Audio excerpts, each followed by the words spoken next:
자, 오늘 명사에 대해서 같이 한번 보도록 하겠습니다. 우선은 이 명사란 무엇이냐? 명사는 이 세상에 존재하는 모든 것의 이름이라고 생각을 해주시면 돼요. 그래서 이게 눈에 보이든 안 보이든 형체가 있든 없든 우리가 어떠한 것을 다른 사람한테 설명을 할 때 쓰는 이름들이 있잖아요. 그런 게 전부 다 명사다라고 생각을 해주시면 돼요. 예를 들어 이제 커피가 있죠. 커피 같은 경우에는 그냥 커피라고 하면 그렇게 까맣게 생기고 좀 쓰고 어른들이 마시는 커피. 이게 딱 커피라는 이름만 들어도 우리가 알 수 있는데 만약에 이름이 없다라고 하면 그러면 이거를 설명을 해야 돼요. 물인데 액체인데 까매. 그리고 써. 근데 그런 게 커피 말고 한약도 있거든요. 그러니까 이름이 없으면 우리가 이런 거를 구분하기가 어려워요. 그래서 우리가 어떻게 하기 시작했어요? 이 세상에 존재하는 모든 것들의 이름을 주기 시작한 거예요. 그래서 그게 전부 다 명사다라고 생각을 해 주시면 됩니다. 명사는 크게 셀 수 있는 명사 그리고 셀 수 없는 명사로 나뉠 거예요. 오늘은 셀 수 있는 명사를 볼 건데요. 이 셀 수 있는 명사도 두 가지로 나뉩니다. 바로 단수 그리고 복수로 나뉘는 건데요. 우선 단수는 하나가 있을 때 우리가 단수라고 얘기를 합니다. 한 개가 있을 때.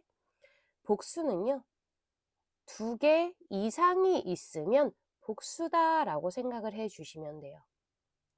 영어는 이 숫자의 개념을 좀 중요하게 생각하거든요. 그래서 셀 수 있는 명사가 단수일 때 우리가 꼭 써야 되는 것들이 있고 복수일 때 우리가 꼭 써야 되는 것들이 있어요. 오늘은 셀 수 있는 명사의 복수만 볼 거예요. 복수가 뭐라 그랬죠? 두 개 이상 있는 거. 두 개 이상 있는 거를 복수라고 한다고 했죠. 자, 그럼 명사가 이제 두 개 이상 있다. 그럼 우리가 어떻게 해줘야 되냐? 가장 첫 번째 규칙. 명사 뒤에 s를 붙여주시면 됩니다. 어렵지 않아요. 자, 그래서 carrot, 당근이고요. 자, 당근이 두 개 이상 있습니다. 그러면 carrot에다 어떻게 해주면 된다? s를 붙여주면 된다. carrots. 펜, 펜이 두 개 이상 있어요. 그럼 우리 어떻게 하면 된다고요? pens, s를 붙여주시면 됩니다. computer, computer 두 개 이상 있어요. computers. book, 두 개 이상 있으면 books. can, 우리 음료 마실 때 그 can으로 나오잖아요. 이것도 두 개 이상 있어. 그러면 cans. 이렇게 s만 붙여주시면 되는 거예요. 자, 대부분의 명사는 s를 붙여서 복수를 나타냅니다. 하지만 es를 붙여서 복수를 나타내는 아이들도 있기 때문에 우리가 이걸 잘 봐줘야 되는데요. 우선 첫 번째, 명사가 s, sh, ch, x로 끝나면 뒤에 s를 붙이는 것이 아니라 바로 es를 붙이게 되어 있습니다. 그게 왜 그러냐면 얘네들은 s, sh, ch, ks 이런 식으로 전부 다 s랑 소리가 똑같거나 비슷해요. 그래서 여기에 만약 그냥 이렇게 s를 다 붙여버리잖아요. 그러면 소리로 우리가 이게 단수인지 복수인지 구분을 할 수가 없어요. 그래서 어떻게 해줘야 되냐? 이렇게 자음이 두 개가 나오는 것보다 이 자음 두 개 사이에 모음을 하나 넣어줘서 소리를 확실히 구분하자 이거예요. 자, 그래서 버스 뒤에 우리 s를 바로 붙이는 것이 아니라 이렇게 s로 끝나는 명사 뒤에는 es를 붙입시다 라고 한 거고요. 이렇게 되면 발음이 buses, 확실히 달라지죠. bus, buses. 이렇게 되면 복수인지 단수인지 구별이 쉽겠죠.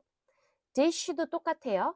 dish에다가 es를 붙여서 dishes. church에다가 es를 붙여서 churches. box에다가 es를 붙여서 boxes. 이렇게 소리를 다르게 낼 수 있게끔 도와주는 거다라고 생각을 해주시면 돼요. 그래서 명사가 s, sh, ch, x로 끝나면 뒤에 es를 붙여야 된다는 거는 꼭 기억하고 계셔야 됩니다. 자, 두 번째 규칙은요. 우리가 es를 붙이는 규칙인데요. 두 번째 규칙은 이 명사가 자음 플러스 y로 끝날 때 이 y를 i로 바꿔주고 es를 붙여야 됩니다. 라는 거예요. 뭐 말이 지금 좀 어렵긴 한데 보면 금방 하실 수 있어요. 자, 여기 나오는 단어들 볼게요. baby, city, candy, party 이렇게 해서 지금 보면 y로 다 끝나는 아이들이고요. 그 y 바로 앞에 보면 전부 자음이 들어와 있습니다.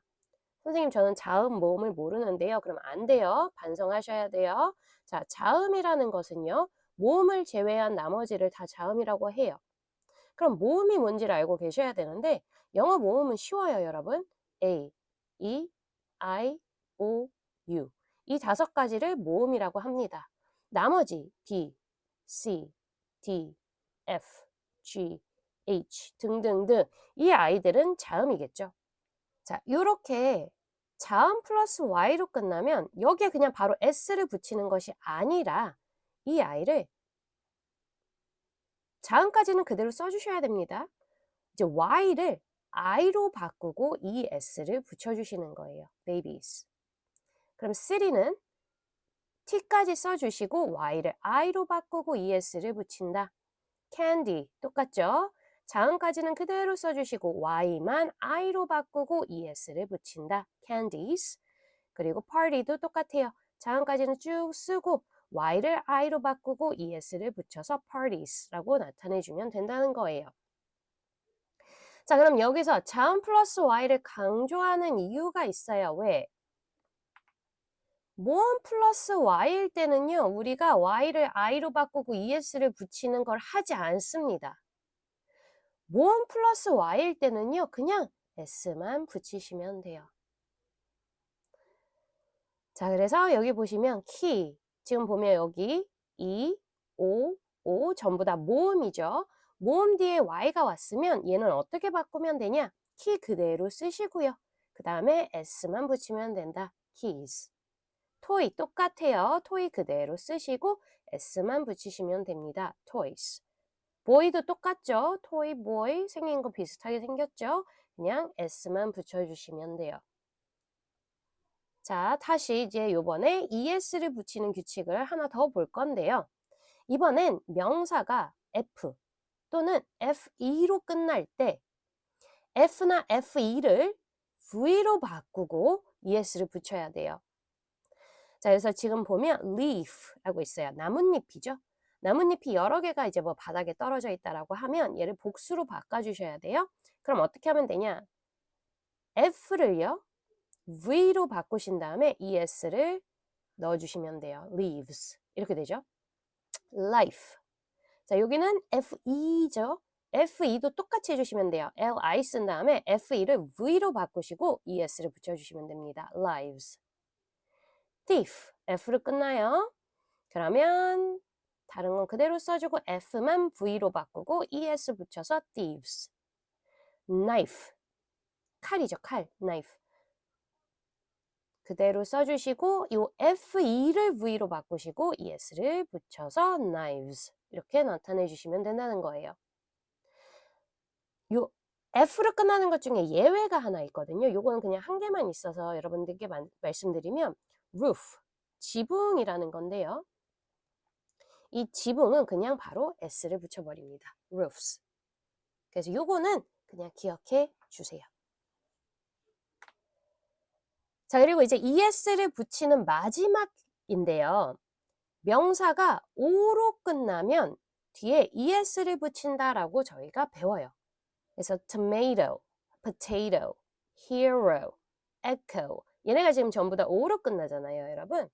얘네가 여러 개가 있으면 다 es를 붙여주면 됩니다 라고 얘기를 합니다. 그런데 이 o로 끝나는 명사는요. 사실 조금 복잡해요. 왜냐하면 이렇게 es를 붙이는 아이들도 있지만 그냥 s를 붙이는 아이들도 상당히 많이 있어요.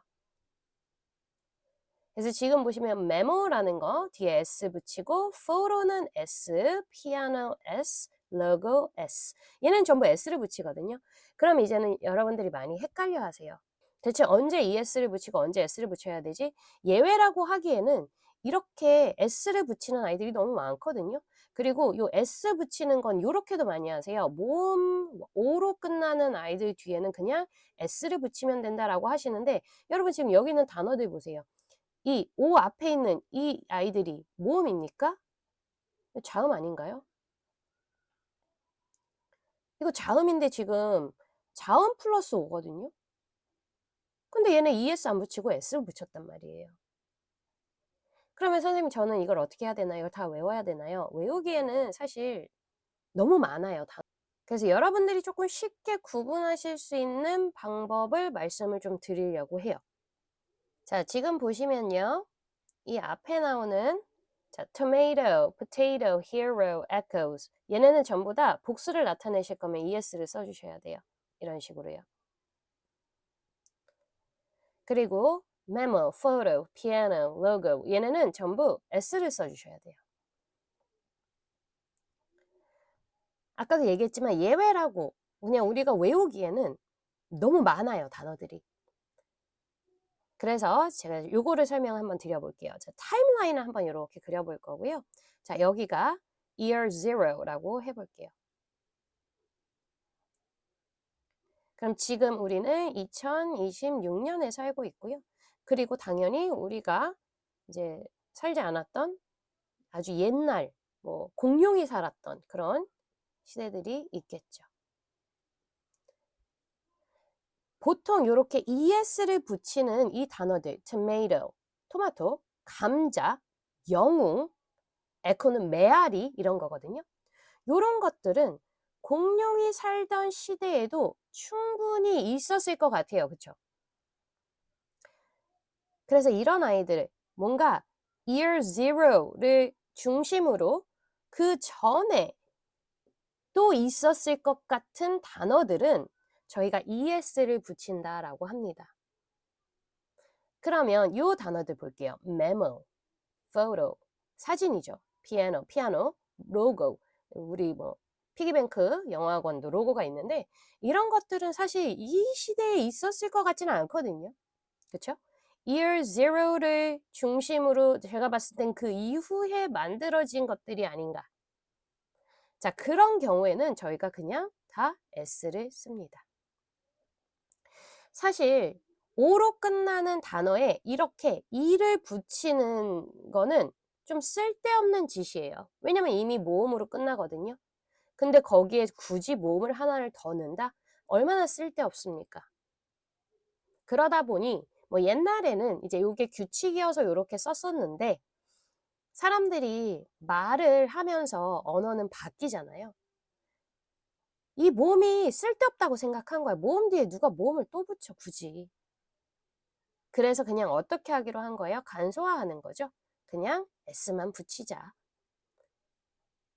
그래서 지금도 많은 o로 끝나는 단어들 중에서는 es로 썼다가 s로 바뀌는 그런 단어들도 많다고 해요. 그래서 지금 두 개 다 같이 쓰는 단어 중에 volcano가 있거든요. volcano 당연히 이때 있었죠. 공룡시대. 그쵸? 그래서 얘는 당연히 es를 붙여야 된다라고 우리가 생각을 하죠. 하지만 얘는 volcano 해서 s로도 씁니다. 얘는 지금 두 가지 다 사용이 가능한 걸로 알고 있어요. 아마 이렇게 하다가 점차적으로 이렇게 바뀌지 않을까라고 생각은 합니다. 그래서 오로 끝나는 단어들을 확인을 하실 때는요. 요 시간, 타임라인을 좀 잘 봐주세요. 그리고 year 0를 우리가 중심으로 그 전에 있었던 단어들은 es를 붙이고 그 이후에 나온 단어들은 s를 붙인다라는 걸 조금 생각을 해주시면 단어 외우시는 게 조금 더 편하실 거예요.